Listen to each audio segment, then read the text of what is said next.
So we wanted to talk to you about your campaign. You got a lot to talk about. Yeah, I got all kinds of stuff to talk about, actually. So anyone that was following, because I'm sure everyone was following, I submitted my signatures on, was it last Tuesday? I think last Tuesday. Yeah. Primary day, the 10th. I ended up getting challenged by the Republican Party. They filed the challenge against me, which is pretty routine. They do that sort of thing if they believe there's any chance that they can get kind of third parties off the ballot. But their challenge was actually successful. So what happened was there was an entire booklet of signatures, something like 83 or 85 signatures that were invalid. The reason they were invalid because every single one of them was a voter that didn't live, was an actual person. They were actual registered voters, but they didn't live in the district. The addresses that were listed were in the district, and the signatures did not even remotely match the ones that the state has on file. That was most of them. Out of 85 or so, there was probably 60 that turned up being voters somewhere in the Oranges or somewhere up north or somewhere down the shore, but none of them were actually active voters in District 8. So we went through the motions. First book or two, as anyone would expect, there's one or two signatures. That's why we gather more than the bare minimum, is because there's always somebody that thinks they're registered to vote and they're not, or they're at the wrong address, or they haven't changed the registration. Whatever the case is, we know that. That's why, in my case, we have 250 required. We got 318. And then we hit this one book, and every single signature in it was bogus. So what happened was I hired a volunteer, and that volunteer went out and gathered all of those signatures. Now, they had two books they put together. One of them had quite a few invalid signatures. And then that second book that was completely bogus. It was actually bogus. What I believe happened was that volunteer, through stuff that I learned talking to them, was that they left one of those signature petitions. They left it with a friend who was going to also gather signatures. And that friend may have had ulterior motives. So, of course, you turn them in, you don't have enough signatures, you don't meet the bare minimum required to be on the ballot in November. And since there's a deadline, you can't go out and say, well, let me go get some more and I'll be back. It is what it is. What I had to do was essentially, there were so many that were bad, it took forever. So we broke for lunch, and it's handled on Zoom. Normally you would go into the judges' chambers to do this, but obviously there's a breakout room. So we went into the breakout room with myself, the judge, and the lawyer from the GOP. And we talked about it for a little bit. And we came to the conclusion that no, there was no way that even if we went through all of them, that 250 signatures would be found. That's impossible. We had already disqualified beyond any reasonable doubt enough to where that even if every signature after that was valid, we wouldn't hit 250. So what I did was I sat down with them, said, look, I don't see a reason to continue forward going through, because we could go through all 318. So this is kind of like a strategy, if you will. You go through all 318 in this case. At the end, they decide you're stricken from the ballot. In other words, you are disqualified. You're done. We found that you are not qualified to be on the ballot. What I did was I said, I have a number of signatures I know for a fact are good. And these were ones like Tim O'Brien, who was the former chair of the South Jersey LP, the NJLP. He was on that list. 3 personal people that are known to me. Like, I know these people. I know for a fact they're registered to vote, including one of them that was on a voter list that I got from my town. I said, these people, I want to jump ahead and I want to verify these signatures. I know that they're good, but they have been challenged. It said, once we have verified these known good that the GOP is challenging, said, I will voluntarily withdraw my petition. So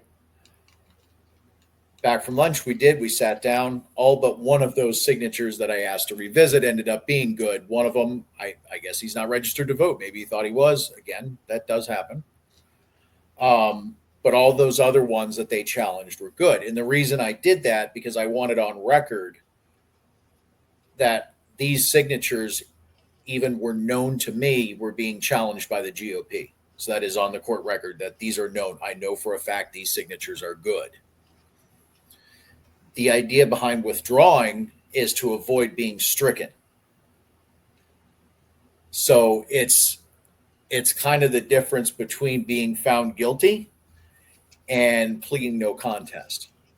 It's like saying, you know what? I don't think I made it. I don't think I want to be on the ballot. I don't believe I'll make it onto the ballot. I'm just going to go ahead and voluntarily withdraw. So obviously the GOP agreed to that because they get the same outcome. Ultimately, they didn't want me to be on the ballot. So I will not be on the ballot in November. I'm going to continue as a write-in.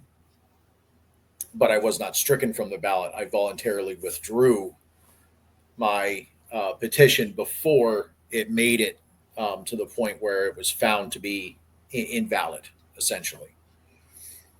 So that's where we're at. I believe what happened was that one particular book was left with someone that said that they were going to help, but may have had some kind of ulterior motive.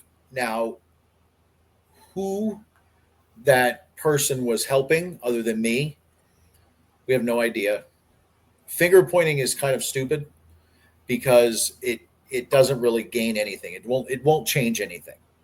You know, I could say, well, it was the GOP that did it, or it was the Democrats, or it was this particular special interest group that was not happy with the campaign that I was running. But it doesn't gain anything. We're still in the same spot. I'm still as a write-in candidate now. All that it does is cause an even bigger issue, and there's no need for any of that. What we know now, what I have learned, this is my first campaign. What I've learned is that those ballot petitions, those packets, they are precious. And you really, really, really need to keep track of them at all times while you're in the process of gathering these signatures. Because if they get into the wrong hands, something like this could happen. And realistically, I should have gone through before I turned them in and checked and said, do these all look legitimate? At least try to, maybe spot check or something like that. I did not do that, so that's another failure on my end. The other thing that is an issue on my end was I did not explain what I just said about how important those signature packets are. And how you have to make sure that you know where they're at. You don't want to leave them laying around. You don't want to leave them in your car. They could get stolen.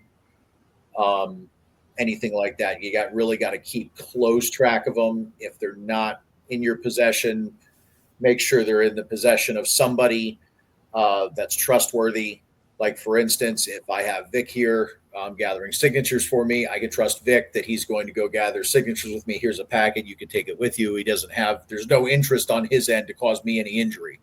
His interest is just to gather those signatures or to turn them into Lana or something like that. You don't want to just hand them to somebody that you don't really know that well. And that's kind of what happened. I had a volunteer talk to her a little bit. She said she was enthusiastic. Here we are. Did she have anything to do with it? Again, I don't know. Who knows? It's hard to say. And again, the point fingers doesn't accomplish much. All that it does is cause more back and forth and accusations, and then you're wrong, and it's just doesn't matter. It doesn't matter. This is now done. Moving forward, I myself have to be much more careful about who I bring into my campaign, volunteer-wise. You have to vet them a little bit and keep better track of those ballot access signature petitions, and make sure you know where they are at all times. Because I found out after the fact that she had decided to just hand one to someone. And, it was known at the time that she was going to people and getting signatures. And she even told me that she had gotten some pushback when she was like at work and stuff like that. So it could have been someone there that was unhappy with what she was doing. It could have been someone there that was unhappy with what I'm doing. My campaign drew the attention of a lot of different organizations that wouldn't necessarily be friendly with the sort of things that I was campaigning on. So keep in mind. Can I ask you a question, Dustin? Yeah. So we've talked about this a few times already, right. How the Democrats, because of their own mismanagement of their House and their hatred of democracy, have increased, or they push for an increase of the amount of signatures this year. Do you think, even given the problems you had with those faulty, even maybe fraudulent signatures, that you would have made the cut if they had not increased the number? Oh yeah, there was like I think by the time we were done, like I said, one entire book is just stricken. Just that book is no good. But it would have been probably 100. I have to kind of throw a number out because, again, there'll be those 4 or 5 in that group of 100 that are no good. But I'd say that I probably had, because we didn't go through them all, 180, 190, maybe 200. Maybe a few right around there. So that's, I believe the previous requirement was 100 signatures. Correct. Yes. Yes. Yeah. So I doubled. Yeah. If that would have been the case. Oh yeah, absolutely. I'd absolutely had ballot access, no issues whatsoever.